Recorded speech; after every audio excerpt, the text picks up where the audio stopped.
Umarangkada nitong Lunes sa Rizal Memorial Coliseum ang unang araw ng tryouts ng samang basketball ng Pilipinas para sa Gilas Pilipinas Women's Under-16 team na sasabak sa Division A ng FIBA Under-16 Women's Asia Cup sa darating na Setyembre sa Malaysia. Yan ang ulat ni teammate Daryl Oclares. Bilang bahagi ng paghahanda para sa magiging debut ng Gilas Pilipinas Women sa Division A ng FIBA Under-16 Asia Cup, nagsagawa ng tryouts ang Samahang Basketball ng Pilipinas para sa ating Under-16 team. 78 Filipina bowlers mula sa loob at labas ng bansa ang nagpamalas ng kanilang husay sa Rizal Memorial Coliseum nitong Lunes para makamit ang inaasam nilang pwesto sa ating pambansang kupunan. Together on 3. 1, 2, 3. Together!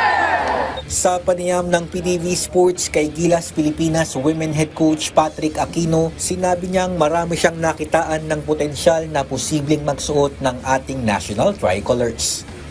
Just want to say thank you for them coming here and letting them makita namin sila.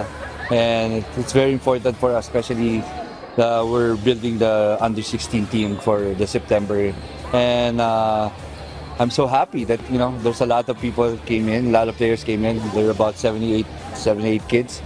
Hopefully dumagdag pa tomorrow and just try to choose the best of the best.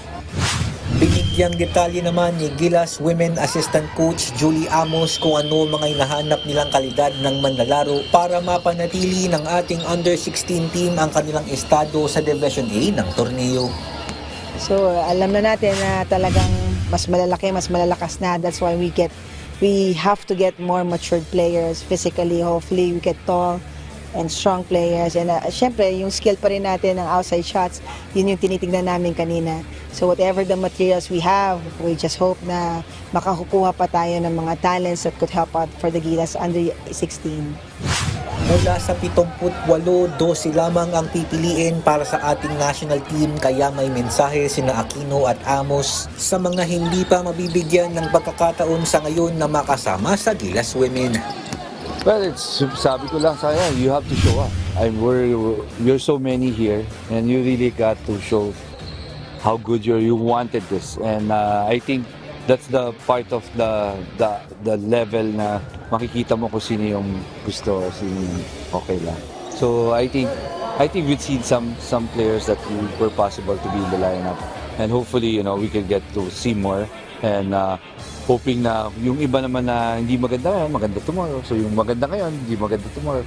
So hopefully we'll see them all.